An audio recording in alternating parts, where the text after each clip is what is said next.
انگریزی ادب اور نفسیات میں ماسٹرز کی ڈگری رکھنے والی اپنے دور کی اعلیٰ تعلیم یافتہ ورسٹائل اداکارہ روحی بانو کو ان کے جوان سال اکلوتے بیٹے کے المناک قتل، متعدد ناکام شادیوں اور سماج کی بے اعتنائی نے ذہنی مریض بنا دیا تھا، جس کے باعث ان کو کچھ برس مینٹل اسپتال میں بھی گزارنا پڑے۔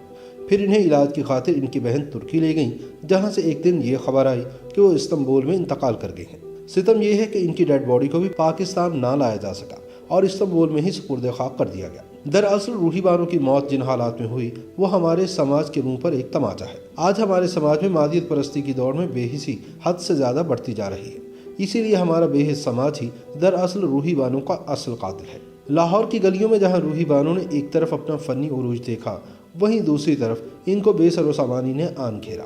اس شہر میں ازدواجی زندگی کے سفاق مظالم، اکلوتے بیٹے کا خون اور معاشرتی بے حسی کی پرچھائیوں میں روحی بانو کا درد بولتا رہے گا۔ نہ یہ پہلا واقعہ ہے نہ بات نہیں، روحی بانو ہی کیا، جمیل فخری ہوں یا فہمیدہ ریاض، ان سب کا دکھ مشترکہ تھا۔ یہ سب اولاد کا دکھ لیے اس دنیا سے رخصت ہوئے، لیکن زندگی کی صفاقی جس طرح روحی بانو کے حصے میں آئی، دعا ہے کہ وہ کسی دشمن کے حصے میں بھی نہ آئے۔ پاکستان ٹیلی ویژن پر ڈرامے کے روشن عہد اور روحی بانو کے ساتھ ایسا ہی تھا، جس طرح دو سہیلیاں ایک ساتھ اچھا برا وقت دیکھیں۔ 70 کی دہائی میں بہت تیزی سے ٹیلی ویژن کی کہکشاں میں اضافہ ہو رہا تھا، نت نئے فنکار دریافت ہو رہے تھے، ہر کوئی ایک دوسرے سے بڑھ کر صلاحیتوں کا مظاہرہ کر رہا تھا۔ اسی دور میں روحی بانو کی بھی شوبز کے منظرنامے پر آمد ہوئی۔ ڈاکٹر انور سجاد اور فاروق ضمیر وسیلہ بنے، ایک عمدہ لکھاری تو دوسرا شاندار اداکار، لہٰذا یہ کیسے ممکن تھا کہ ان کا انتخاب غلط ہوتا۔ روحی جب تک اسکرین پر جلوہ گر رہیں، اس انتخاب پر اپنے باصلاحیت ہونے کی مہر ثبت کرتی رہیں۔ روحی بانو رسمی تعلیم یافتہ ہونے کے ساتھ ساتھ حقیقی معنوں میں باشعور انسان بھی تھی۔ انہوں نے انگریزی ادب اور نفسیات میں ماسٹرز کی ڈگریاں رکھنے کے باوجود ایک ایسے شعبے میں کام کرنے کو ترجیح دی جہاں صرف ظاہری حسن کی سند ہونا کافی ہوتا ہے، لیکن وہ اپنے حسن سے آگے اس مقام تک گئیں جہاں کرداروں کے درمیان ادا کیے جانے والے مکالمے سے زیادہ چہرے پر ابھرنے والے تاثرات کہانی کو آگے بڑھاتے ہیں۔ پاکستان میں اگر متوازی سینما ہوتا تو روحی شاید اس میڈیم میں بھی روشن ستارہ بن کر پوری دنیا میں چمکتی۔ پھر ایک ایسا شعبہ جہاں کی چکا چوند اور مصنوعی زندگی میں صرف بناوٹی ہونا کافی سمجھا جاتا تھا، وہاں وہ شعر و ادب اور رکھ رکھاؤ کی روایات کو نبھا رہی تھی۔ لہجے کی نفاست اور انداز گفتگو ان کے مہذب ہونے کی دلیل دینے پر معمور تھا۔ وہ گورنمنٹ کالج لاہور میں زیر تعلیم تھے جب انہوں نے اپنے فنی کیریئر کی ابتدا کی۔ پہلی مرتبہ ٹیلی ویژن کے کوئز شو میں شرکت کی، اس کے بعد اداکاری کا راستہ چنا اور شہرت سمیٹی۔ ٹیلی ویژن اور فلم ان کا مرکزی حوالہ بنے۔ روحی بانو نے 70 اور 80 کی دہائی میں اپنے فن سے یہ بھی ثابت کیا کہ صرف ایک فنکار ہونے سے کچھ نہیں ہوتا، بلکہ ہر اداکار کو اپنی ادا کو ادائے دلربا بھی بنانا پڑتا ہے۔ اشفاق احمد کے لکھے ہوئے 2 ڈرامے حیرت کدہ اور قلعہ کہانی میں وہ اپنے فن کے عروج پر نظر آئیں۔ یہ وہ کام ہے جو کمرشل اداکاری میں متوازی سینما کی راہ کھول رہا تھا۔ فلسفے اور تاریخ میں ڈوبے ایسے ہی کئی کردار نبھانے میں وہ طاق تھیں۔ اشفاق احمد کے ہی لکھے ہوئے ڈرامے ایک محبت سو افسانے میں ایک کھیل داستان حبیب کا پس منظر سن 1930 کا تھا۔ اس میں ادا کیا گیا کردار بتاتا ہے کہ روحی بانو کتنی بڑی اداکارہ تھی۔ اس میں ان کے مد مقابل معروف ادیب مستنصر حسین تارڑ نے بھی بطور اداکار کام کیا تھا۔ روحی بانو نے تقریباً 50 ڈراموں میں کام کیا۔ ان کے چند مشہور ڈراموں میں زرد گلاب، سراب، دروازہ، کرن کہانی اور دیگر شامل ہیں۔ ان کے ڈرامے کرن کہانی کو مقبول عام کا درجہ حاصل ہوا۔ انہوں نے متعدد فلموں میں بھی کام کیا۔ اپنی ذات میں کھوئی رہنے والی غرقاب آنکھوں کے ساتھ جب وہ کسی کی طرف دیکھ کر بات کرتی تو سامنے والے کا اس کشش کے سامنے ٹھہرنا مشکل ہو جاتا۔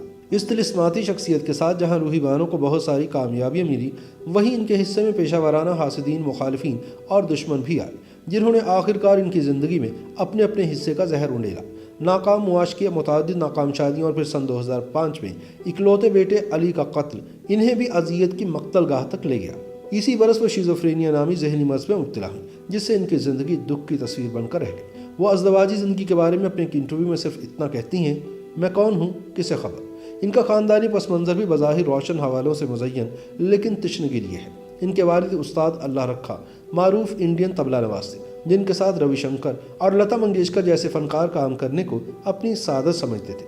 والد نے ان کی والدہ زینت بیگم سے دوسری شادی کی تھی۔ استاد اللہ رکھا کی پہلی شادی سے پیدا ہونے والوں میں ذاکر حسین ان کے سوتیلے بھائی اور بھارت کے معروف طبلہ نواز ہیں، لیکن اس خاندان کے آپس میں تعلق قائم رہنے کے شواہد نہیں ملتے۔ روحی بانو نے بھی کبھی اس موضوع پر زیادہ بات نہیں کی تھی۔ وہ انڈین میڈیا کا موضوع بھی رہی، لیکن ان کے سوتیلے بہن بھائیوں میں کبھی کسی نے اس پر لب کشائی نہیں کی۔ یہ الگ بات ہے کہ اسی ملک میں اداکاری کے لیے معروف پونا اکیڈمی میں روحی بانو کی اداکاری طلباء کے نصاب کا حصہ ہے۔ ان کی والدہ بھی بے سر و سامانی کی حالت میں دنیا سے رخصت ہوئی۔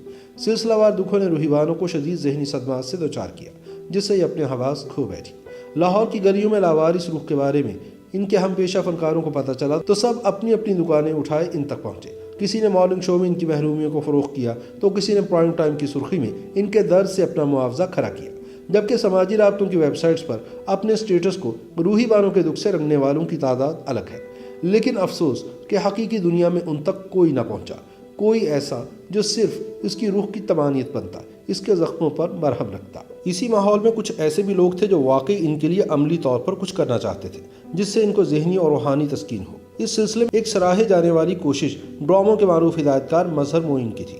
انہوں نے روحی بانو کو دوبارہ سے ٹیلی ویژن اسکرین پر لانے کی عملی کوشش کی اور کافی حد تک اس میں کامیاب بھی رہے، جس سے یقیناً روحی بانو کو روحانی تسکین ملی ہوگی، مگر ان کو واپس لانے کے سارے حربے ایک ایک کر کے بے اثر ہوتے چلے گئے۔ حکومت کی جانب سے دیا گیا صدارتی تمغہ بھی ان کے زخموں کی شفا یابی نہ کر سکا، کیونکہ فنکاروں کو تمغوں سے زیادہ توجہ کی ضرورت ہوتی ہے۔ وہ لاہور کے فاؤنٹین ہاؤس میں علاج کی غرض سے داخل رہیں، پھر کچھ عرصے کے لیے لاپتہ بھی ہو گئے۔ چند مہینوں بعد پتہ چلا کہ ترکی میں علیل ہونے کے بعد ان کی رحلت ہوئی۔ لاہور کی گلیوں میں تو انہیں کوئی پوچھتا تک نہیں تھا، ایسے میں وہ اپنی بہن روبینہ کے ساتھ ترکی کیسے پہنچ گئیں، یہ بھی ایک معمہ ہے۔ وہ اپنی جائیداد کی وجہ سے بھی مسائل میں گھری رہیں۔ عزیزوں و اقارب سمیت کئی طرح کی قبضہ گروپ قوتیں ان کی گلبرگ والی کوٹھی ہتھیانے کے درپے تھیں۔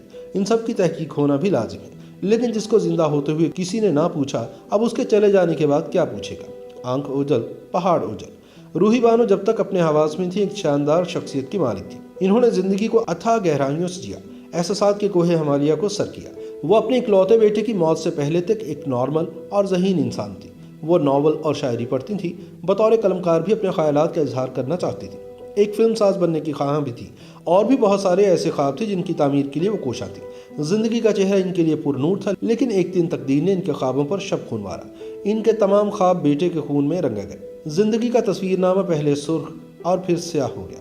تاریخی بڑھتی گئی، چہرے اور رویے بدلتے گئے، ایک ایک کر کے سب منظر گل ہوئے۔ مادیت پرستی اور مصنوعی اخلاق کی بیماری میں مبتلا بے رحم سماج میں جذبات کا کام کرنے والا ایک ہنرمند، ایک اور فنکار مر گیا، لیکن راوی اب بھی چین لکھتا ہے۔ YouTube پر گوگلی نیوز دیکھنے کے لیے youtube.com کی سرچ بار میں googly news T V type کریں۔ گوگلی نیوز کے پیج پر سرخ رنگ کے سبسکرپشن والے بٹن پر کلک کرنا نہ بھولیے۔ YouTube پیج پر اپلوڈ ہونے والی ویڈیوز سے باخبر رہنے کے لیے بیل آئیکن پر کلک کیجیے۔ آپ کو ہر نئی ویڈیو کے بارے میں نوٹیفیکیشن موصول ہو جائے گا۔